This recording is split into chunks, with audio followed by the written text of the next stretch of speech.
بسم الله الرحمن الرحيم.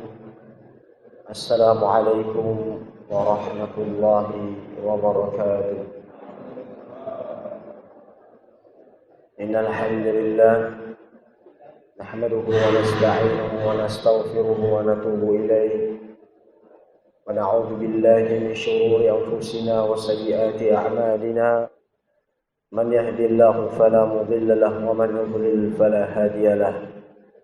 أشهد أن لا إله إلا الله وحده لا شريك له وأشهد أن محمدا عبده ورسوله لا نبي ولا رسول بعده. اللهم صل وسلم على نبينا محمد وعلى آله وأصحابه ومن تبعهم بإحسان إلى يوم الدين. قال الله جل جلاله في القرآن العظيم: يا أيها الذين آمنوا اتقوا الله حق تقاته ولا تموتن إلا وأنتم مسلمون. وقال: يا أيها الذين آمنوا اتقوا الله وقولوا قولا سديدا يصلح لكم أعمالكم ويغفر لكم ذنوبكم ومن يطع الله ورسوله فقد فاز فوزا عظيما. أما بعد فإن أصدق الحديث كلام الله وخير الهدي هدى محمد صلى الله عليه وسلم وشر الأمور محدثاتها فإن كل محدثة بدعة وكل بدعة ضلالة وكل ضلالة في النار. أعاذني الله تعالى وإياكم ونسأل الله تعالى السلامة والعافية. Para hadirin dan hadirat kaum muslimin dan kaum muslimat yang semoga senantiasa dirahmati dan diberkahi oleh Allah Subhanahu wa taala. Segala puji bagi Allah yang masih memberikan kita kenikmatan untuk menghirup udara segar di pagi hari ini. Dan segala puji bagi Allah yang masih memberikan kita kesempatan untuk bersujud, ruku, bertakbiratul ihram, menghambakan diri kepadanya dengan melaksanakan salat subuh secara berjamaah. Semoga ibadah salat kita dan duduknya kita di masjid ini sampai menjelang syuruk akan bernilai ibadah, pemberat timbangan kebaikan kita di akhirat kelak. Amin Allahumma amin. Salawat dan salam tidak pula kita lupakan untuk senantiasa dikirimkan kepada baginda Rasulullah sallallahu alaihi wasallam.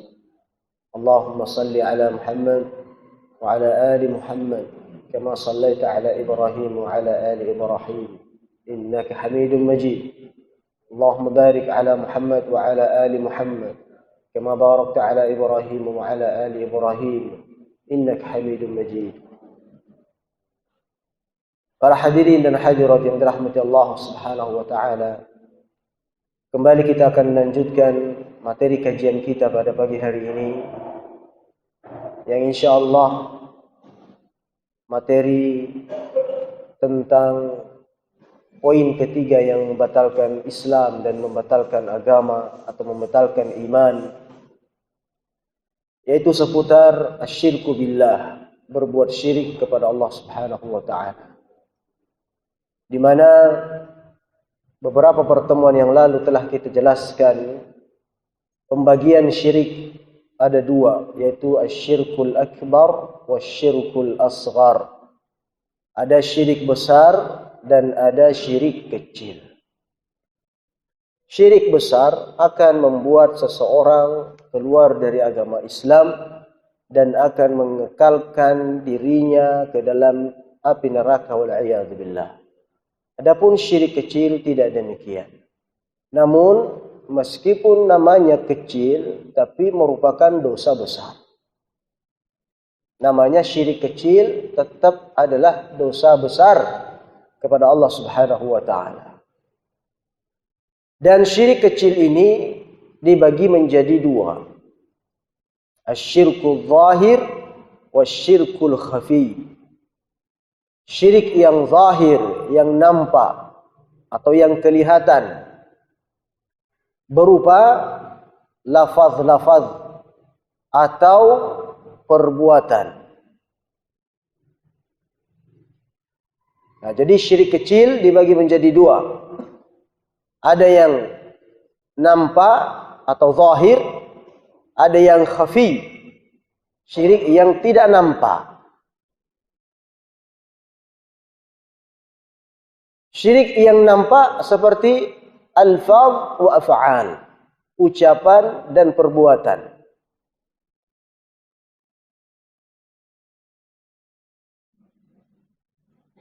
Fal alfazu kal hilf kal half bi ghairillah. Contoh syirik di dalam ucapan seperti seseorang yang bersumpah atas selain nama Allah Subhanahu wa taala. Demi fulan, saya bersumpah demi siapa misalnya. Demi orang sakti misalnya, atau segala macamnya selain Allah Subhanahu wa taala, maka ini syirik kecil. Abdullah bin Umar pernah berkata, tidak boleh bersumpah selain nama Allah. Karena sesungguhnya saya pernah mendengarkan Rasulullah bersabda, "Man halafa bi ghairillahi faqad kafara aw asyrak." Karena saya telah mendengar Rasul bersabda, barang siapa yang bersumpah kepada selain nama Allah, maka dia telah berbuat kufur dan berbuat syirik. Dan lafaz atau huruf sumpah itu ada 3 di dalam bahasa Arab. Itu huruf ta, huruf ba, dan huruf waw. Wallahi, tallahi, billahi. Ini huruf al-qasam, huruf sumpah. Jika digandengkan dengan selain Allah Subhanahu wa taala huruf ini, maka dia telah berbuat syirik. Kalau di dalam bahasa Indonesia mungkin hanya 1. Ya, sumpah. Atau misalnya demi penunggu ini misalnya. Saya bersumpah demi penunggu ini misalnya. Saya bersumpah demi fulan misalnya. Saya bersumpah demi pohon ini misalnya. Nah, ini semuanya adalah kalimat-kalimat syirik.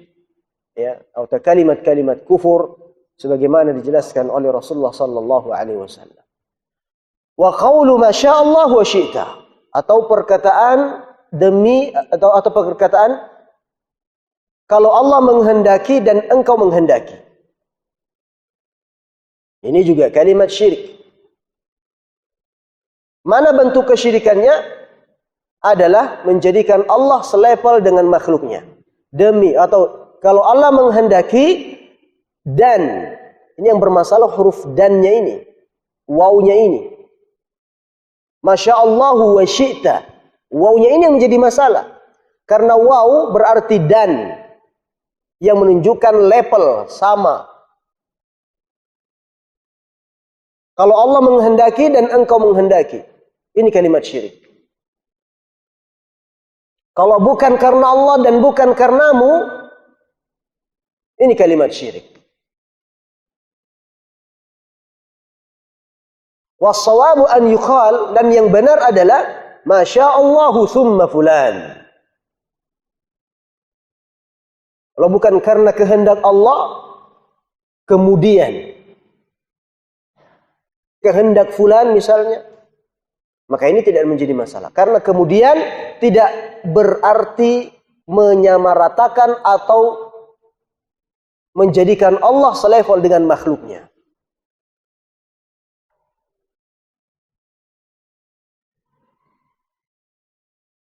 Karena Allah berfirman dalam surat At-Takwir dan dalam surat Al-Insan, "Wa ma tasyauna illa ay yasha Allahu rabbul alamin." Dalam surat At-Takwir ayat 29. Dan apa-apa yang kalian kehendaki semuanya berada di atas kehendaknya Allah Subhanahu wa taala. Dalam surat Al-Insan, "Wa ma tasyauna illa ay yasha Allah, innallaha kana aliman hakima." Apa yang kalian kehendaki semuanya berada di atas kehendak Allah Subhanahu wa taala. Innallaha kana alima. Sesungguhnya Allah Maha mengetahui, hakima, dan Maha bijaksana. Suatu ketika seseorang berkata kepada Rasulullah sallallahu alaihi wasallam, "Masya Allah wa syi'ta." Seseorang datang kepada Rasulullah dan berkata, "Kalau Allah berkehendak dan engkau berkehendak, wahai Rasulullah." Maka apa kata Rasulullah SAW? Berkata kepada orang yang berucap demikian, "Aja'altani lillahi adla?" Apakah engkau menjadikanku sebagai tandingan bagi Allah Subhanahu wa taala?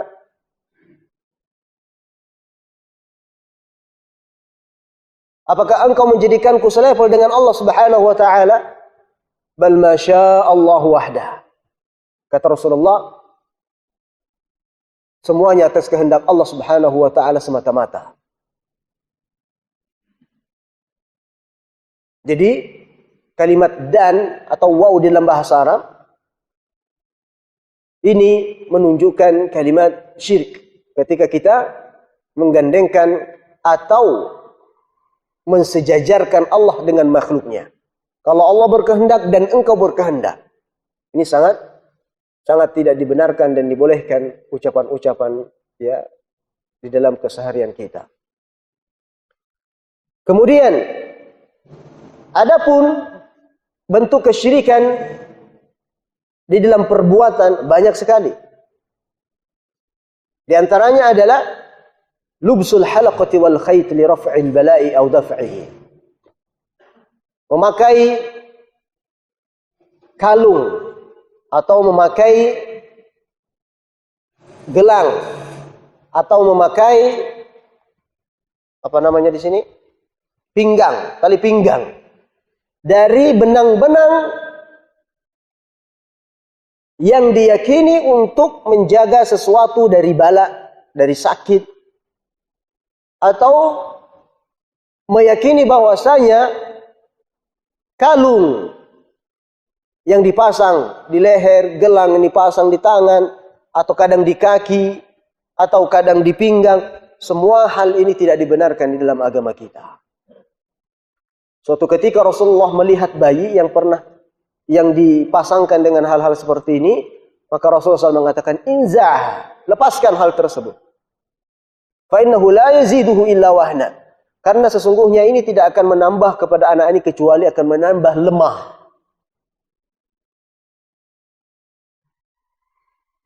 Maka bentuk-bentuk benang-benang seperti ini yang ditempelkan adalah bentuk kesyirikan yang tidak boleh kita pakai.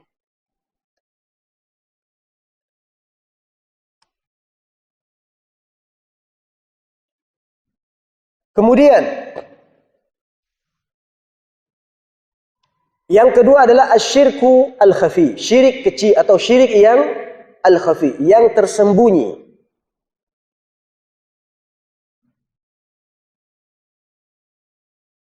Yang syirik yang tidak nampak.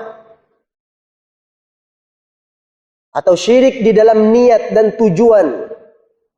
Seperti riya, sum'ah, beramal dengan amalan tapi tujuannya bukan untuk Allah Subhanahu wa taala. Akan tetapi ingin dilihat manusia. Dan ini tidak ada yang tahu kecuali kita dan Allah Subhanahu wa taala.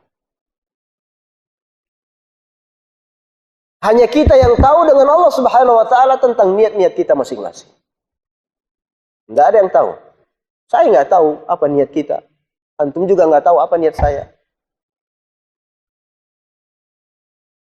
Kalau yang pertama tadi nampak masih kelihatan.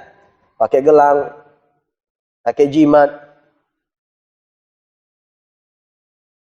Atau dengan ucapan-ucapan. Kita katakan ini nggak boleh ini akhi. Ini kalimat syirik ini. Tapi yang kedua ini yang paling berbahaya. Karena tidak nampak dia, tidak jelas. Dan bahkan mungkin tidak terdeteksi oleh diri kita sendiri. Kadang kita nggak sadari, ternyata amalan saya di sini ada riya. Ada sum'ah, ada ujub. Ini berbahaya sekali. Oleh karenanya di sini dikatakan ka'an yuhassina salatahu aw yatasaddaq li ajli an yumdaha yusna alaihi. Orang yang salat, bersedekah supaya orang memujinya dan lain sebagainya. Aw yatalafadha bidzikr wa yuhsinu sawtahu bitilawati li ajli an yasma'ahu an-nas. Fayasnu alaihi wa yamdahu. Melafazkan zikir atau memperbaiki bacaan-bacaan salatnya dengan membaca Al-Quran, kemudian dia perbaiki bacaan salatnya supaya didengarkan oleh orang lain, riya, sum'ah. War-riya'u idza khalatal 'amal abtalahu. Dan riya apabila masuk ke dalam amalan-amalan kita, maka amalan tersebut pun akan sia-sia. Allah berfirman dalam surat Al-Kahfi ayat 110, "Faman kana yarju liqa'a rabbih falya'mal 'amalan salihan wa la yusyrik bi'ibadati rabbih ahada." Barang siapa yang mengharapkan perjumpaan kepada Allah Subhanahu wa taala, maka hendaknya dia beramal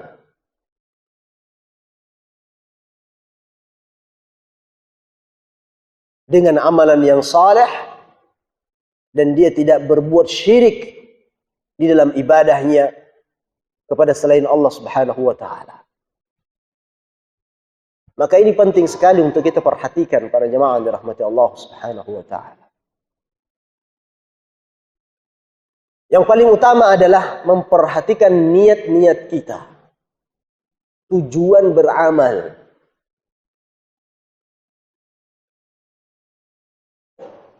Dan yang paling tahu itu adalah diri kita sendiri. Kita pergi salat berjamaah, tujuannya untuk apa? Dan terus untuk kita selalu menjaganya. Karena terkadang perjalanan menuju ibadah yang tadinya sebelum kita berangkat, niatnya ikhlas karena Allah Subhanahu wa taala. Di perjalanan muncul rasa riya. Di dalam salat muncul rasa riya. Maka ini sangat berbahaya. Oleh karenanya Rasulullah sallallahu alaihi wasallam pernah bersabda, diriwayatkan Imam Ahmad dengan derajat hadis hasan, apa kata Rasulullah sallallahu alaihi wasallam? Akhwafu ma akhafu alaikum asyirkul asghar. Sesuatu yang paling aku takutkan kepada diri kalian, yaitu syirik kecil. Mereka berkata, itu para sahabat, wa ma syirkul asghar? Ya Rasulullah, apa yang dimaksud dengan syirik kecil?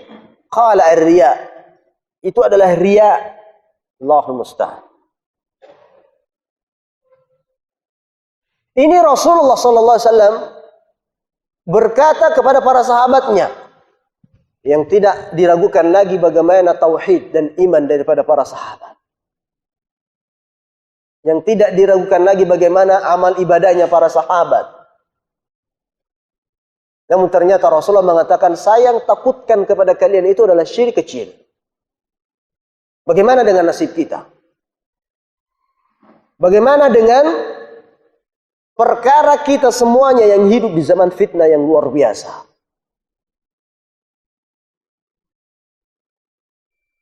Kalau dulu orang-orang berlomba-lomba menyembunyikan amalnya, sekarang orang berlomba-lomba untuk memperlihatkan amalnya. Sengaja atau tidak disengaja. Maka kita lebih pantas untuk menjaga niat-niat kita. Karena ini adalah merupakan ujian dan musibah. Alangkah ruginya. Kita sudah merasa bahwasanya berbuat dan beramal soleh banyak ketika di dunia, namun ternyata di akhirat kelak tidak menjumpai atau tidak mendapatkan apa-apa di sisi Allah Subhanahu wa taala dari amalan-amalan yang kita kerjakan.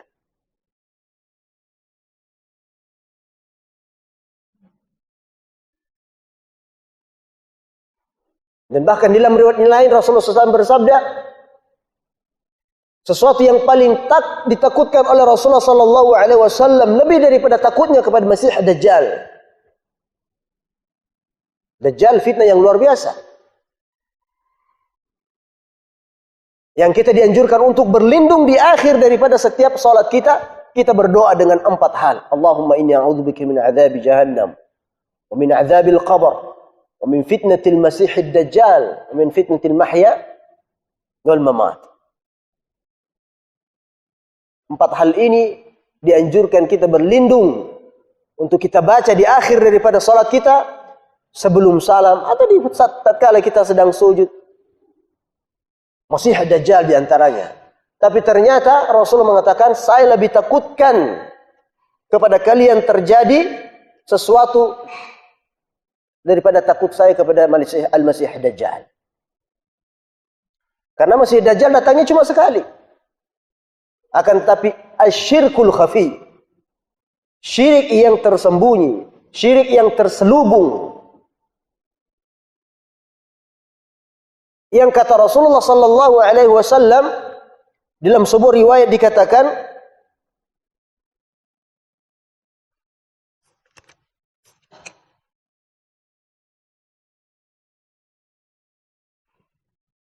ya ayuhan nas, kata Rasulullah sallallahu alaihi wasallam, ya ayuhan nas, wahai sekalian manusia, ittaqu hadza syirk, takutlah kalian terhadap syirik ini.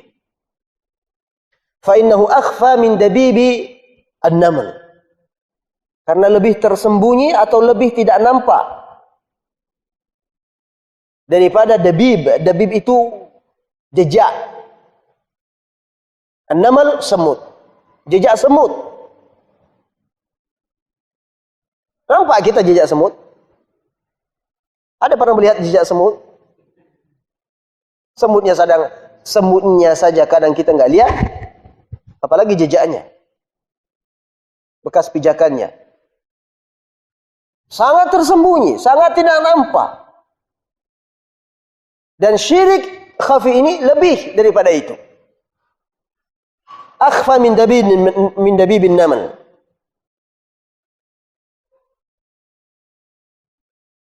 Kemudian para sahabat ketika mendengarkan kalimat Rasulullah SAW ini, mereka bertanya, wa kaifa nattaqihi wa huwa akhfa min dabibin naml? Kalau begitu ya Rasulullah, bagaimana kita berhindar? Bagaimana kita bisa berlindung daripada syirik ini? Sedangkan dia lebih tersembunyi daripada jejak semut.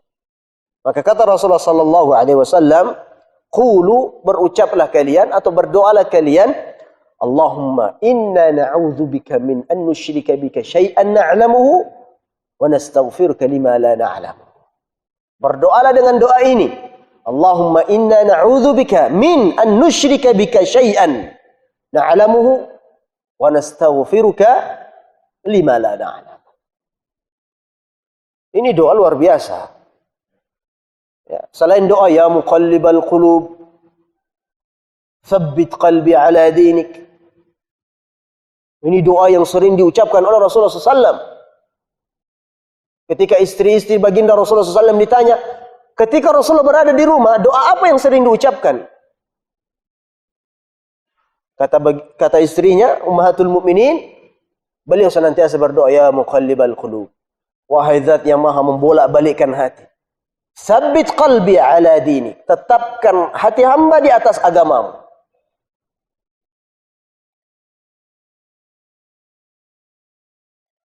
Dan tentunya kita juga lebih butuh terhadap doa ini. Jangan pernah merasa aman di dalam beramal bahwasanya saya ini orang yang ikhlas. Saya sudah ikhlas insyaallah. Jangan. Karena orang yang mengaku dirinya ikhlas pasti ikhlas. Orang yang mengaku dirinya ikhlas belum tentu ikhlas. Ya. Bahkan seseorang wajib merasa takut. Ya Allah, bagaimana nanti amal ini? Ya, kalau tidak ikhlas di sisimu ya Allah. Dan hendaknya berdoa dengan doa ini. Allahumma inni a'udzubika min an usyrika bika syai'an a'lamuhu wa astaghfiruka lima la a'lam. Sudah hafal?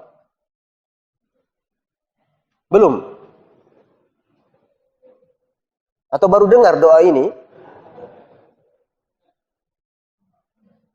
Atau baru dengar doa ini? Ya. Supaya kita terlindung dari perbuatan syirik, riya, sum'ah. Dan itu biasa kita rasakan. Dan itu biasa kita rasakan. Ya. Tidak ada yang bisa selamat dari perasaan-perasaan ini. Tapi hendaknya kita lawan. Hendaknya kita kembali memurnikan hati kita. Dan minta pertolongan sama Allah. Jangan merasa kuat bahwasanya saya pasti ikhlas. Allahumma musta'an. Tapi berdoa dengan doa ini atau dengan doa yang lain. Allahumma rzuqni al-ikhlas fil qawli wal amal, ya Allah, berikanlah aku keikhlasan di dalam berucap dan di dalam beramal. Di dalam sujud berdoa dengan doa ini. Karena hati kita lemah, Bapak Ibu. Lemah hati kita ini.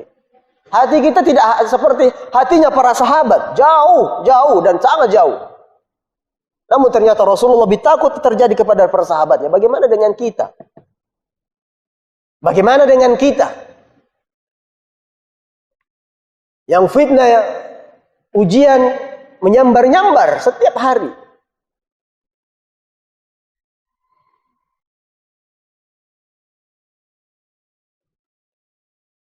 Yang terkadang kita beramal ada rasa riya di dalam diri kita. Wallahi, demi Allah, ini sangat susah. Kecuali orang yang Allah Subhanahu wa ta'ala mudahkan.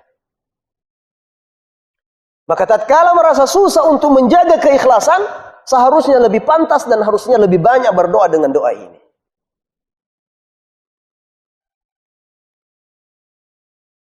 Kalau bisa meminta kepada Allah Subhanahu wa ta'ala, ya Allah, kalaupun engkau takdirkan untuk engkau ambil semuanya dariku, ambil.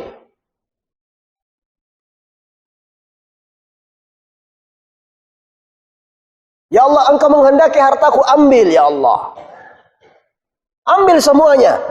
Tapi satu ya Allah, jangan cabut keikhlasan di dalam diriku. Kalau bisa kita meminta seperti ini. Silahkan ambil ya Allah. Tapi satu, jangan engkau cabut dari hatiku. Jangan engkau ambil dari hatiku keikhlasan. Karena ini tonggak pertama, fondasi pertama dibangunnya amal-amal soleh. Tanpa keikhlasan, habis. Batal semuanya. Sia-sia semuanya.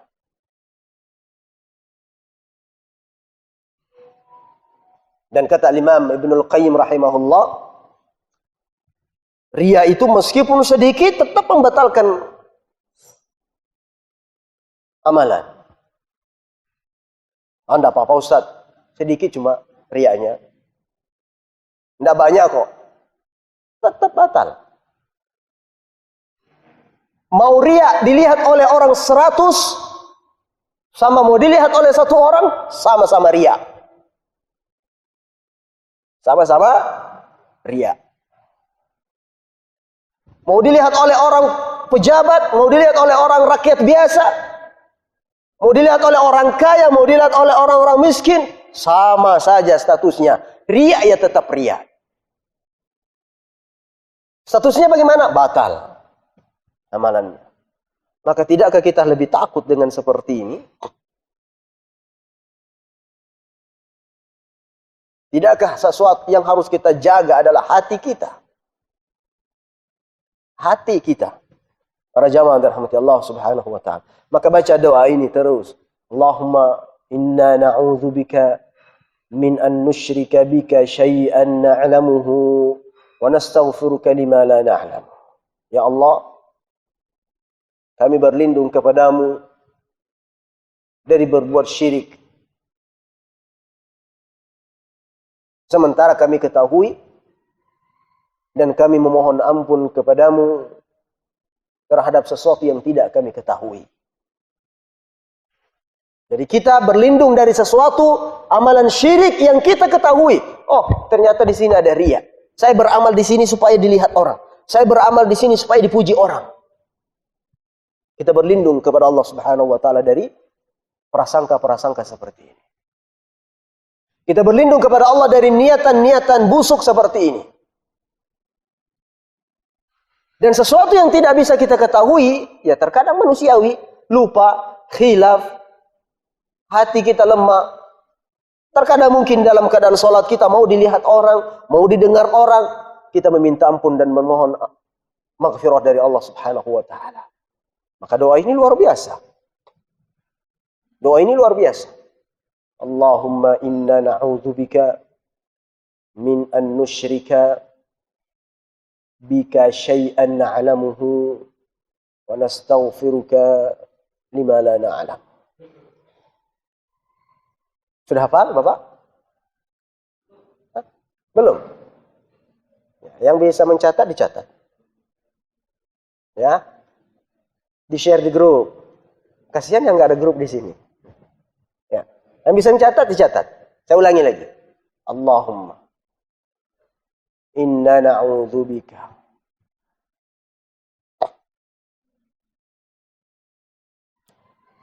min an nusyrika bika syai'an na'lamuhu wa nastaghfiruka lima la na'lamuhu.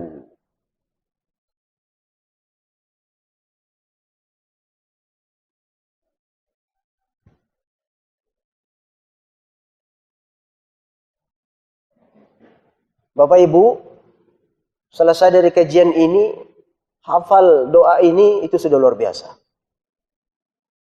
Tidak mendapatkan faedah-faedah yang lain kecuali menghafalkan doa ini, itu sudah luar biasa. Dan diamalkan itu luar biasa. Karena doa ini luar biasa. Ya. Ya. Yang sudah hafal, amalkan. Ya. Dan yang belum hafal, hafalkan. Berusaha untuk menghafalkan doa ini. Barakallahu fikum. Baik. Kemudian ikhwatal iman dan rahmati Allah Subhanahu wa taala.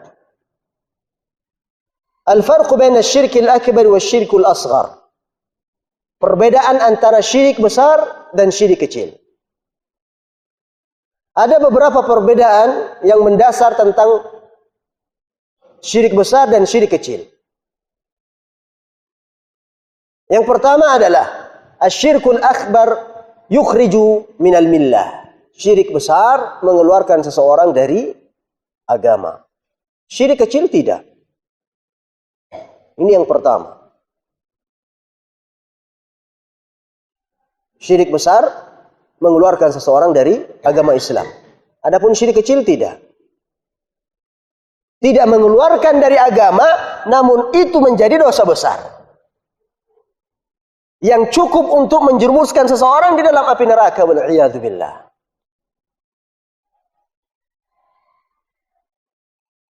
Jadi jangan dianggap sepele hal ini. Meskipun namanya syirik kecil. Meskipun namanya kecil. Kecil ini yang berbahaya ini. Kecil-kecil cabai rawit. Ini kecil-kecil mampu menghapuskan dosa. Bayangkan. Ya. Yang kedua, asyirkul akbar yukhlidu sahibahu minan nar. Syirik besar mengkekalkan seseorang di dalam api neraka. Adapun syirik kecil tidak mengkekalkan seseorang dalam api neraka sampai semua dosa-dosanya telah dihapuskan, maka akan dimasukkan ke dalam surga Allah Subhanahu wa taala. Asyirkul akbar yang ketiga. Asyirkul akbar yuhbitu jami'al a'mal. Syirik besar menghapuskan semua amalan-amalannya. Mau hajinya, mau puasanya, mau zakatnya, mau sedekahnya, mau tahajudnya, semuanya terhapus dengan syirik besar. Tidak ada yang tersisa. Adapun syirik kecil menghapus amalan-amalan yang ada syirik di dalamnya saja. Contohnya, pergi ke sini untuk melaksanakan sholat subuh berjamaah. Kemudian duduk sejenak untuk menghadiri majelis ilmu. Dari rumah, dia sudah datang dengan niat yang ikhlas karena Allah Subhanahu wa ta'ala. Kemudian sampai di sini berwudu. Dia berwudu dengan ikhlas karena Allah Subhanahu wa ta'ala. Salatnya karena Allah Subhanahu wa ta'ala. Tapi kemudian ketika duduk di majelis ilmu, dia duduknya karena pengen dilihat orang. Dia duduk di majelis ilmu supaya dilihat fulan hadir. Fulan hadir. Maka yang batal pahala ibadahnya yang mana? Duduknya tadi ini di majelis ilmu. Adapun salatnya, wudunya, insyaallah kalau ikhlas tetap akan diterima di sisi Allah Subhanahu wa ta'ala. Jadi riya ini akan menghapuskan amalan-amalan yang dikerjakan karena riya.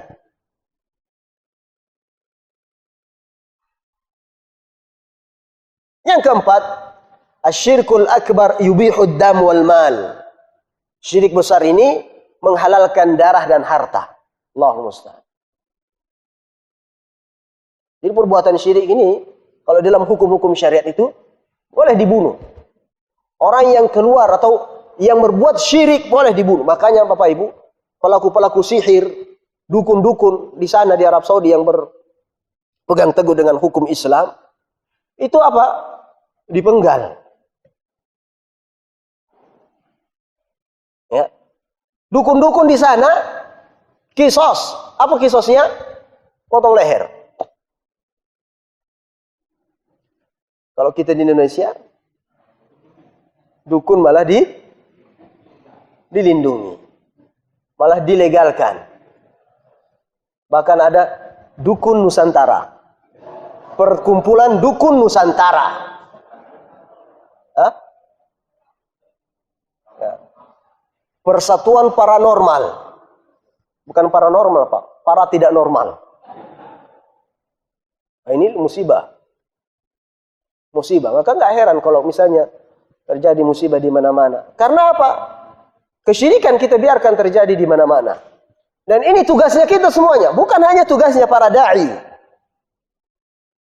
Tapi sangat disayangkan sekali, para da'i tidak mau menyampaikan hal ini. Artinya enggan. Tidak menjadi tujuan utamanya di dalam berdakwah. Mencegah kesyirikan. Yang merupakan sumber daripada setiap musibah dan bencana yang terjadi. Adalah ketika tertebarnya kesyirikan. Ini luar biasa ini. Ya. Dalam hukum agama Islam, pelaku sihir, santet, dukun, itu sebenarnya dipenggal.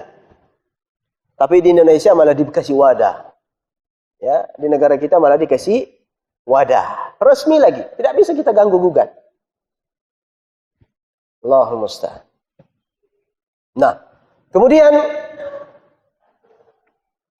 yang kelima, asyirkul akbar yujibul adawatal khalisata baina sahibihi wa bainal mu'minin.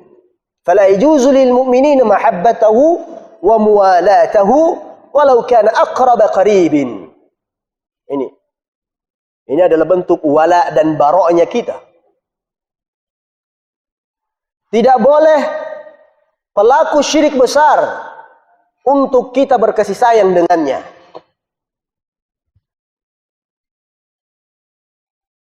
Bahkan harus kita tampakkan permusuhan kepada orang yang melakukan kesyirikan. Harus kita perangi kesyirikannya. Sampaikan, ini tidak benar. Ini syirik.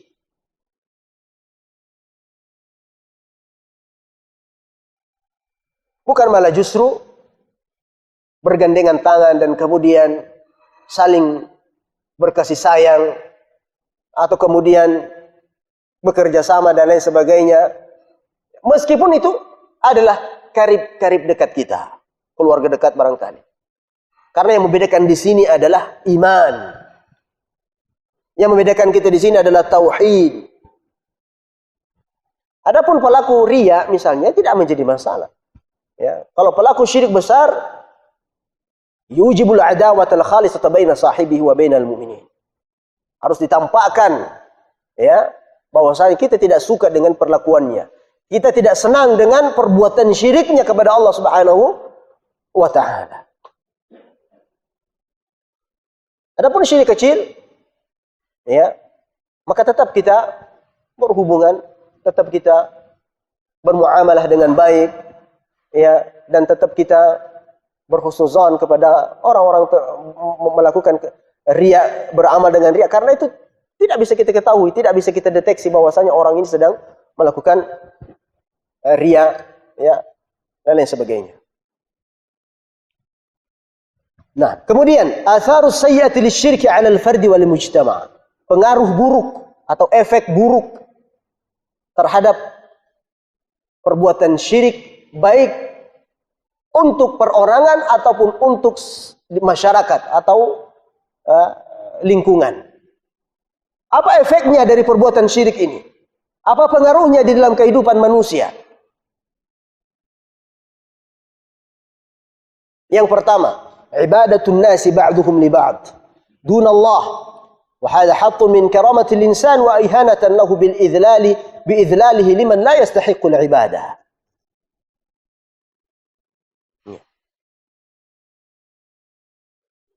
Perbuatan syirik ini akan menghantarkan seseorang beribadah kepada selain Allah Subhanahu wa taala.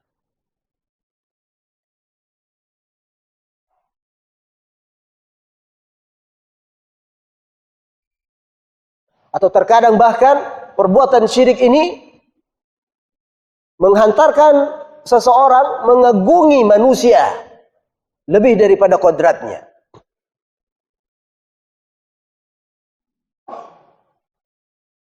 Menjadikan manusia sebagai Tuhan. Beribadah untuk manusia. Dan ini adalah bentuk penghinaan kepada manusia itu sendiri, karena dia sama sekali tidak berhak untuk mendapatkan, ya, tidak berhak untuk kita ibadahi dan persembahkan amal-amal ibadah kita.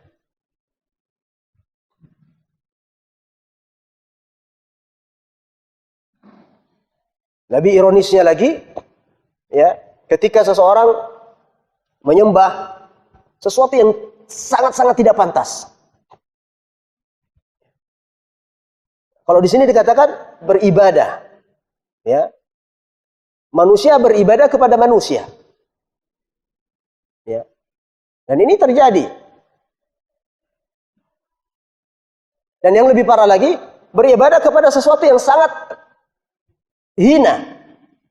Ada yang beribadah kepada kerbau, ada yang beribadah kepada sapi, ada beribadah kepada patung, ada beribadah kepada ular. Allahul musta'an. Yang kedua, intisharul bid'ah wal khurafat bainan nasi bisabab al-aqaid al-fasidati fayusaddiqul jahilu bikulli ma yuqalu lahum. Ini efek daripada perbuatan syirik. Intisharul bid'ah wal khurafat. Tersebarnya bid'ah dan kemudian khurafat-khurafat di kalangan masyarakat kita. Dikarenakan keyakinan-keyakinan yang rusak.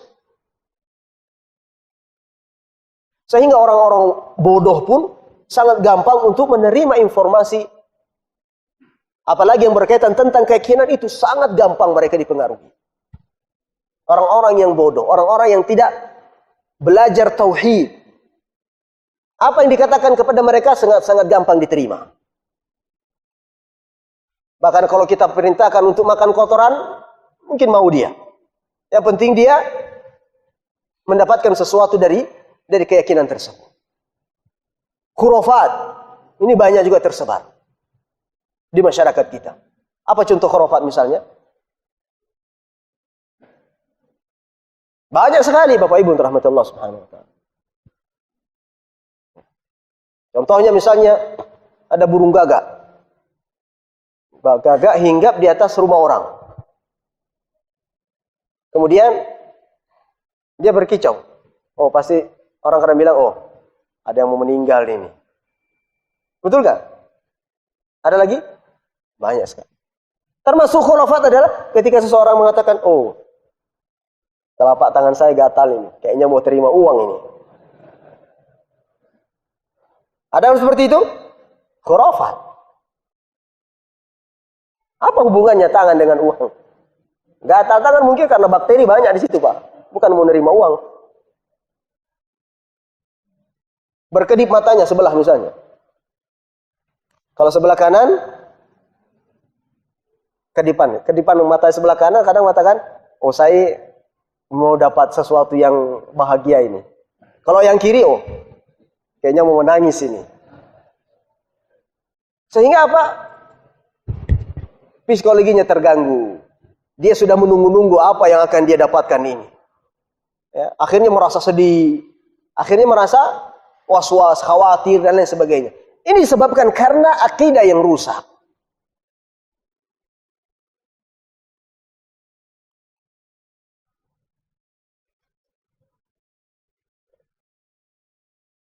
Nah, kemudian di antara pengaruh perbuatan syirik di kalangan masyarakat termasuk secara individu, annal insan al-musyriki yatasabbabu bi syirkihi hadha fi ihbat jami' amalihi. Perbuatan syirik menyebabkan seseorang runtuh amalannya. Menyebabkan sia-sia amalan-amalan seseorang dan bisa saja menyebabkan kekal di dalam neraka jahannam wal iyadzu billah.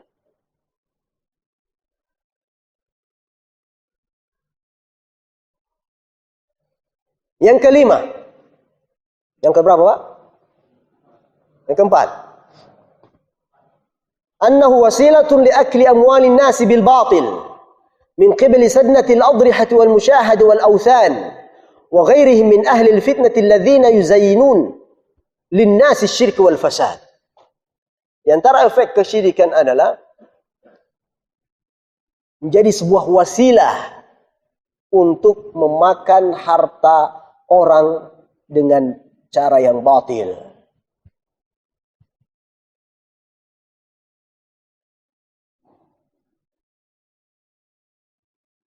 Perbuatan syirik menjadi salah satu wasilah, yaitu cara atau jalan memakan harta orang dengan cara yang batil. Min qabli sadnatil adrihati wal musyahada wal awthan wa ghairihim min ahli al-fitnati alladhina yuzayyinuna lin-nasi syirk wal fasad. Contohnya seperti apa? Contohnya dikatakan di sini ya seperti orang yang mengagung-agungkan kuburan berlebih-lebihan.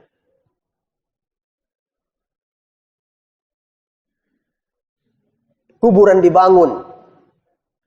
Kemudian mengundang orang-orang yang bodoh, mengundang orang-orang yang lemah tauhidnya untuk ikut mengkeramatkan kuburan tersebut. Yang terjadi apa, Pak?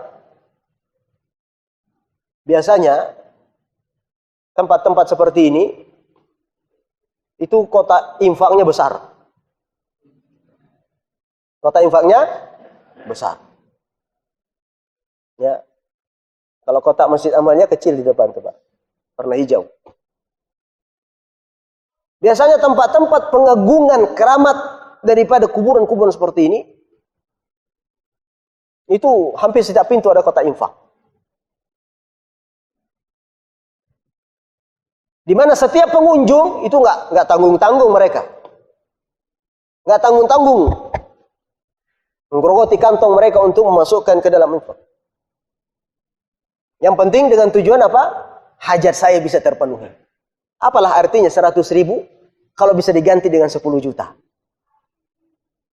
Dengan hanya sekedar mengunjungi kuburan fulan, mengunjungi syekh fulan, kemudian saya bisa meminta di situ dan kemudian bisa dapatkan harta lebih banyak, maka rela mengeluarkan 100.000, 500.000, bahkan 1 juta, bahkan puluhan juta. Padahal di situ adalah syirik. Ini diantaranya cara-cara memakan harta orang lain dengan cara yang batil. Dan ini terjadi apa enggak, Pak? Banyak sekali seperti ini. Di tempat-tempat yang dikeramatkan, ya, itu tidak terlepas dari kotak infak. Bahkan pernah saya melihat, wallahu a'lam, betul apa enggaknya, ya. Ada di suatu tempat, kemudian ada kuburan di situ. Kuburan, kalau nggak salah 2 atau 3 pemakaman di situ. Yang sering dan sangat banyak didatangi oleh orang. Dan bahkan kalau sudah selesai kunjungan tersebut, itu uang itu bertumpuk-tumpuk, Pak. Bingung orang menghitungnya, banyak sekali uangnya. Saya pernah melihat video, itu betul apa enggak, wallahu a'lam. Sehingga suatu ketika ada yang mencoba-coba dan berani untuk membongkar kuburan tersebut. Ternyata isinya tidak ada. Isinya tidak ada. Hanya untuk mengelabui orang. Datang, berziarah, ngalap berkah, minta hajat sesuatu, yang akhirnya di situ pun dia berinfak kadang. Berinfak. Dan ternyata isi kuburannya tidak ada. Kalaupun ada, sudah tetap tidak boleh. Perbuatan syirik. Maka pentingnya belajar tauhid, berjawab antara rahmati Allah Subhanahu wa ta'ala. Agar harta-harta kita jelas kemana. Ya. Banyak orang yang mengeluarkan, menggerogoti kantongnya, uangnya banyak sekali hanya sekedar untuk membangun bangunan seperti kuburan-kuburan. Padahal itu kan dilarang oleh Rasulullah sallallahu alaihi wasallam. Kalau mau melihat kuburan yang benar, lihat di sana, pemakaman Baqi'. Ada yang pernah haji, ada yang pernah umrah, masuk ke pemakaman Baqi'. Itulah contoh pemakamannya yang benar, yang disunnahkan, disyariatkan oleh Rasulullah sallallahu alaihi wasallam. Dan secara umum pemakaman yang ada di Saudi. Tapi berbeda di Indonesia, Pak. Indonesia malah dibangunkan. Ya. Bangun keramik, dihiasin, ya, dikasih bunga-bunga, ya, atau dikasih hiasan-hiasan. Allahul musta'an. Yang akhirnya apa? Mengundang rasa pengagungan terhadap pemakaman tersebut. Orang yang berziarah ke pemakaman seperti ini pasti ada pengagungan di dalam hatinya terhadap penghuninya ini. Siapa dia dibandingkan para sahabat?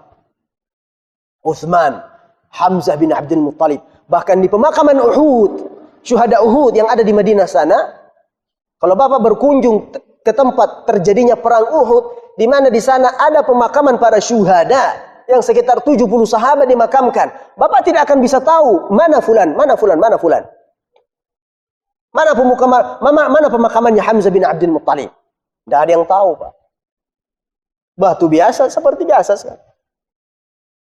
Tapi ternyata di Indonesia, ya, kuburan dukun malah dibangun.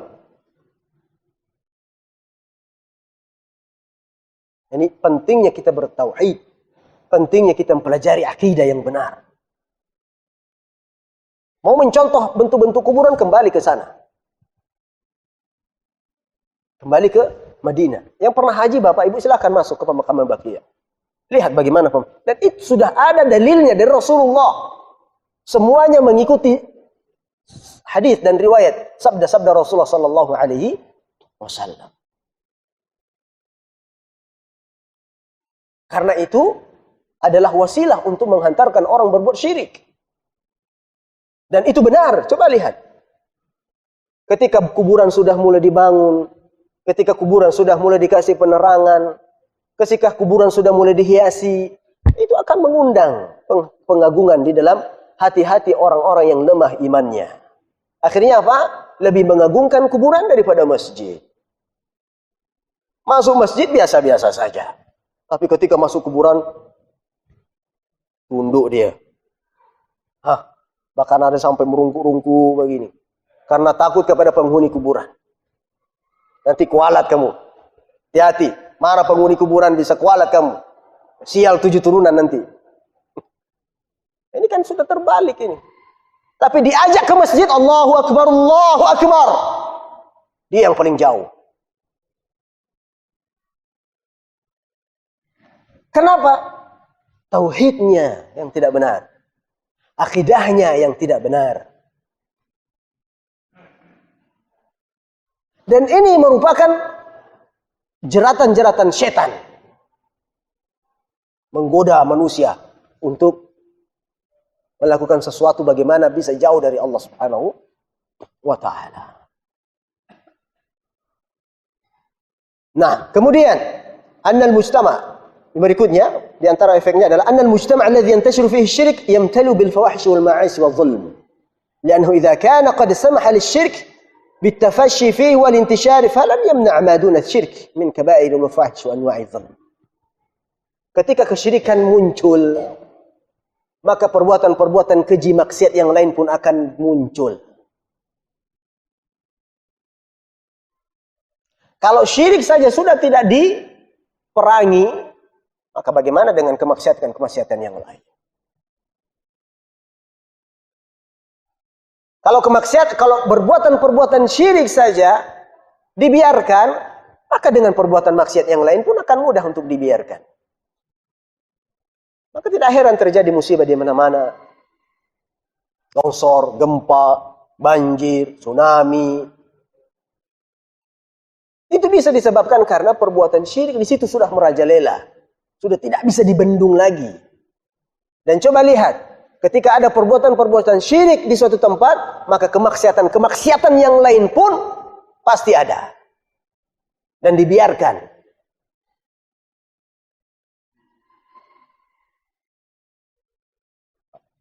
Apalagi biasanya di pantai-pantai selatan itu. Di sini ada pantai selatan, Pak? Hah? Pantai barat.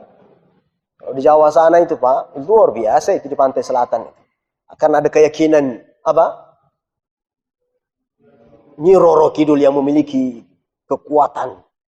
Akhirnya apa? Potong hewan, hanyutkan kepalanya.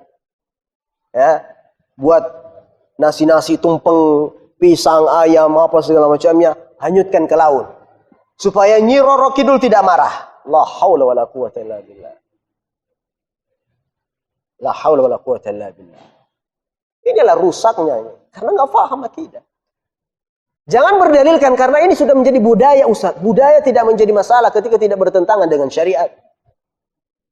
Budaya tidak menjadi masalah ketika tidak bertentangan dengan akidah. Tapi kalau sudah bertentangan dengan akidah, maka di budaya itu tidak boleh dilaksanakan. Ya. Maka sering terjadi gempa, tsunami di pantai ini, pantai itu, karena mungkin disebabkan karena kesyirikan yang tersebar di sana. Dan coba lihat, biasanya di samping kesyirikan terjadi kemaksiatan-kemaksiatan di sana. Kumpulnya muda-mudi, ya, di hari-hari tertentu, tahun baru, merayakan tahun baru, apa yang mereka lakukan di sana? Ya, perayaan-perayaan, Valentine, ya. Biasanya di mana? Di tempat-tempat yang sudah tersebar kesyirikan dan tidak dicegah. Artinya ketika ada kesyirikan di suatu tempat dan itu tidak dicegah, tidak dilarang, tidak diperangi, maka dengan sangat mudahnya juga di sana akan banyak terjadi kemaksiatan-kemaksiatan yang lainnya yang mengundang azab dan murka Allah Subhanahu wa taala. Baik, sampai di sini ada pertanyaan? 5 sampai 10 menit. Silakan.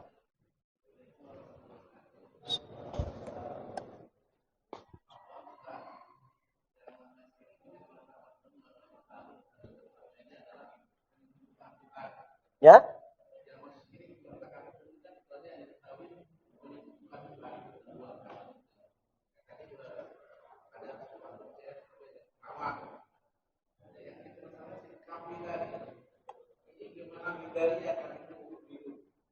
Tidak ada niat bertaksir, hanya rasa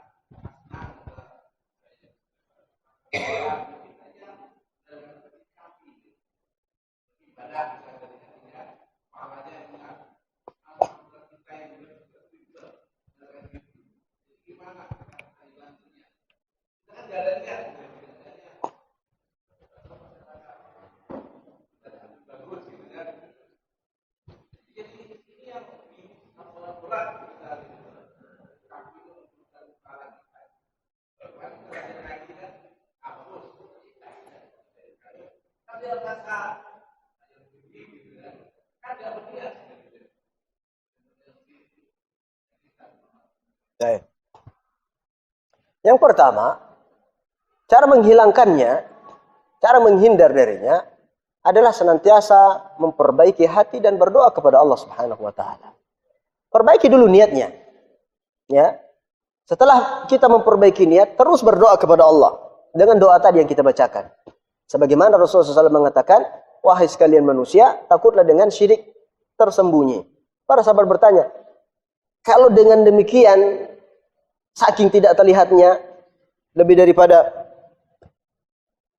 jejak semut, bagaimana kita bisa menghindar darinya ya Rasulullah? Rasulullah mengajarkan doa tersebut.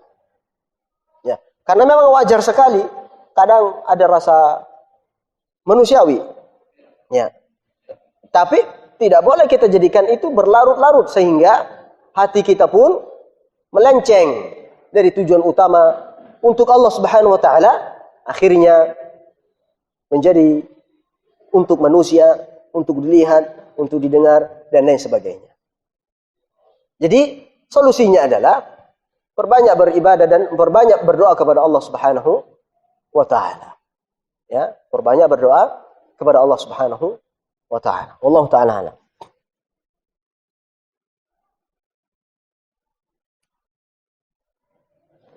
Assalamualaikum Waalaikumsalam. Apakah bisa menjadi syirik jika kita memakai bebatuan yang dijadikan gelang dan kalung untuk kesehatan yang banyak terjadi sekarang? Ada juga dimasukkan sejenis bebatuan ke minuman air. Ke minuman air putih yang juga berkhasiat untuk kesehatan. Ini sekarang banyak dipakai oleh orang-orang dewasa yang katanya untuk kesehatan, tapi harganya lumayan mahal. Ini sudah kita bahas dulu. Sudah kita sampaikan.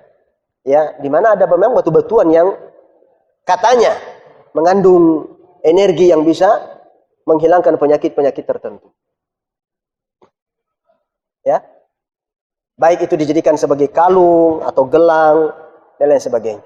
Yang Bapak Ibu rahmat, yang pertama adalah ketika memang sudah dipastikan benda ini memiliki kekuatan atau ya di dalam dunia medis dapat dibuktikan oleh ahli medis sendiri, ya, maka tidak menjadi masalah.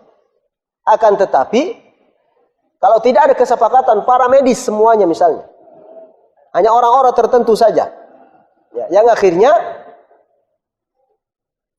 wallahu a'lam, mungkin dengan tujuan supaya laris dagangannya, supaya menjadi ajang bisnis dan lain sebagainya, sehingga ya orang pun banyak membeli, ya, dan memakai dengan hal seperti ini. Namun kita katakan selagi bisa menghindari pengobatan-pengobatan seperti ini, maka sebaiknya dihindari. Sebaiknya dihindari. Ambil jalur pengobatan yang lebih baik, bisa dengan datang ke dokter, konsultasi. Karena kenapa? Ditakutkan, ya, ditakutkan. Ketika ada bebatuan seperti ini yang kita pakai, akhirnya ya hati kita pun lemah dan kemudian menghantarkan kita untuk berbuat syirik. Meyakini bahwasanya batu inilah yang menyembuhkan. Ya, benda inilah yang menyembuhkan. Ya. Maka ini para ulama juga mengatakan demikian. Ya, para ustaz-ustaz kita mengatakan demikian. Kalau misalnya ya bisa berobat dengan cara yang lebih jelas, maka silakan berobat dengan yang lebih jelas. Datang ke dokter spesialis misalnya, ada penyakit jantung, ada penyakit apa, datangi mereka yang lebih faham, ya, daripada berobat seperti ini yang belum bisa dibuktikan secara medis menurut sepakatan para ulama.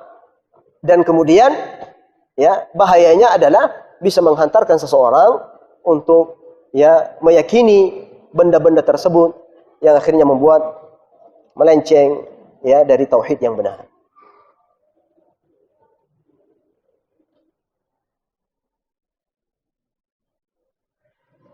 Nah, kalau kita melakukan kesyirikan atau riya lalu diiringi dengan istighfar, apakah bisa mengembalikan pahala tersebut? Nah, ya. Ketika ada riya muncul, maka kembalikan kembali ke hukum asalnya, itu ikhlas karena Allah Subhanahu wa taala. Ya, ketika bisa kembali dengan ikhlas, maka insyaallah amalnya tetap akan diterima oleh Allah Subhanahu wa taala. Tapi kalau tujuannya memang murni untuk riya, ya, maka ini dari awal sampai terakhir, maka ini yang tidak diterima oleh Allah Subhanahu wa taala.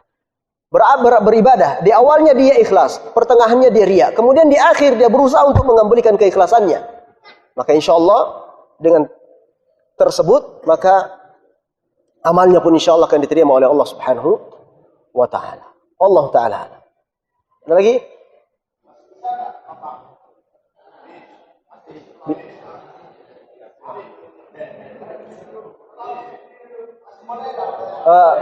Satu lagi Pak Imam. Sebentar, beliau dulu. Nanti Pak Imam terakhir.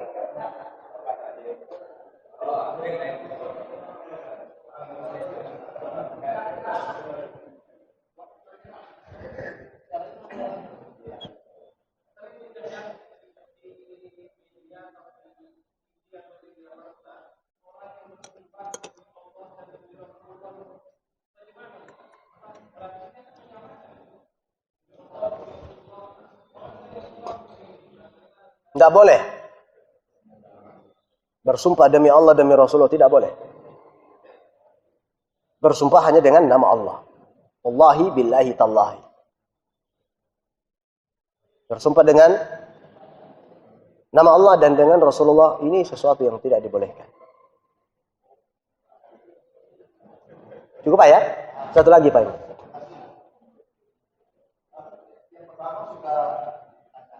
Alhamdulillah.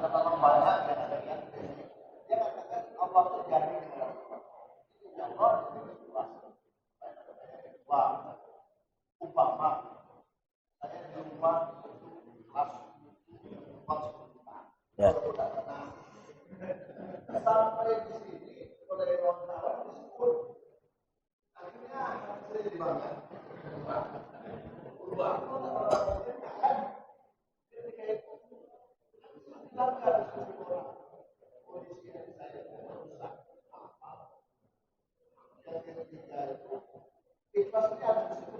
Ya.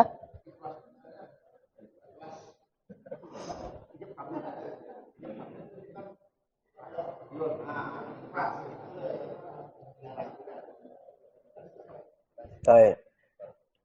Beramal, baik bersedekah misalnya, kemudian dipuji oleh orang. Jika niatnya untuk dipuji, maka ini sudah jelas batal amalnya. Tapi kalau dia niatnya ikhlas karena Allah, dan kemudian dia berusaha untuk menyembunyikannya, kemudian qadarullah, ada orang tahu, orang pun memuji, maka itu adalah sebuah kabar gembira yang didahulukan. Tidak menjadi masalah. Nah, karena niat kita bukan untuk dipuji. Nah.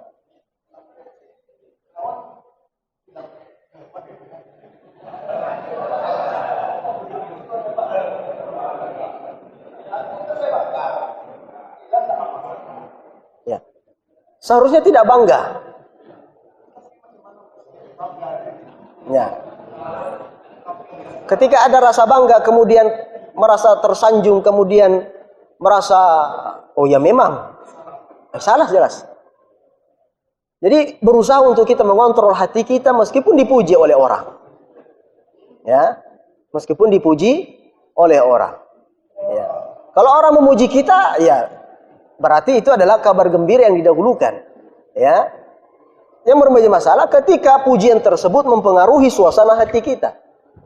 Ya. Makanya orang yang ikhlas itu, meskipun dipuji dia tidak merasa tersanjung, mau dihinakan dia tidak mundur, biasa saja. Itu contoh tanda-tanda ikhlas.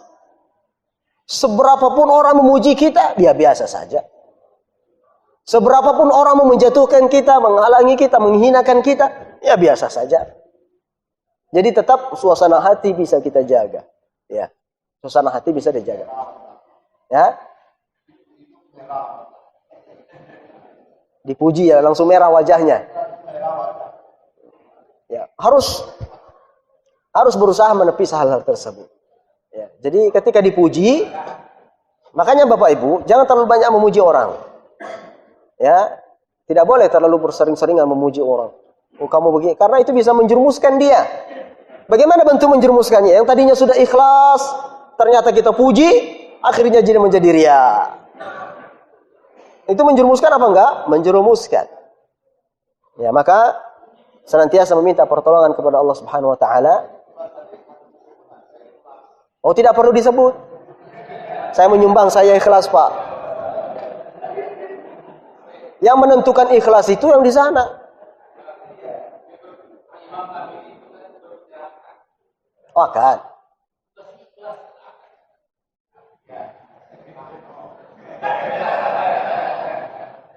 Ya, jadi tidak perlu, Pak. Ya, kalau mau menyumbang silahkan. Kalau bisa orang nggak tahu itu lebih baik.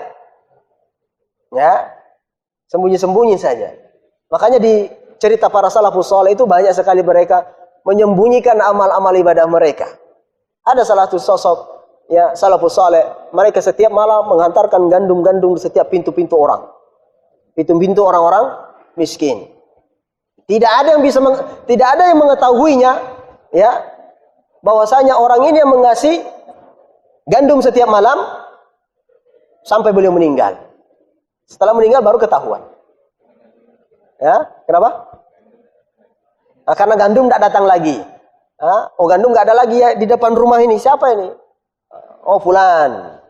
Dan ketahuan ternyata di atas, di punggungnya ini ada bekas hitam. Karena setiap malam menggendong atau memikul gandum. Jadi kalau beramal, usahakan ikhlas karena Allah. Tidak perlu orang tahu. Ya, makanya kalau ada infak-infak ya, usahakan pakai nama hamba Allah. Tidak perlu disebut fulan 10 juta. Ya. Kalau untuk memotivasi, ya tidak menjadi masalah. Tapi tetap kita harus menjaga hati. Supaya orang-orang juga gemar bersedekah misalnya, kita sebut namanya, ya. Supaya orang-orang ini bisa, ya. Ya, tidak perlu kalau misalnya sudah terbiasa kita lakukan hal tersebut. Ya. Jadi usahakan sembunyikan. Ya, tidak ada akad misalnya saya ikhlas ini. Ya, tidak perlu menyebutkan keikhlasan ketika menyumbang, karena yang tahu ikhlas atau tidaknya adalah Allah Subhanahu wa taala. Baik, sampai di sini dulu materi kita pada kesempatan kali ini. Kalau ada yang benar datangnya dari Allah, yang salah datangnya pribadi, dan kepada Allah Subhanahu wa taala kita beristighfar. Subhanakallahumma rabbana bihamdik asyhadu an la ilaha illa anta astaghfiruka wa atubu ilaik. Allahumma anfa'na bima 'allamtana wa 'allimna ma yanfa'una fid dunya wal akhirah. Allahumma inna nas'aluka 'ilman nafi'an wa rizqan thayyiban wa 'amalan mutaqabbala. Sallallahu alaihi wasallam ala Muhammad wa ala alihi wasallam. Assalamualaikum warahmatullahi wabarakatuh.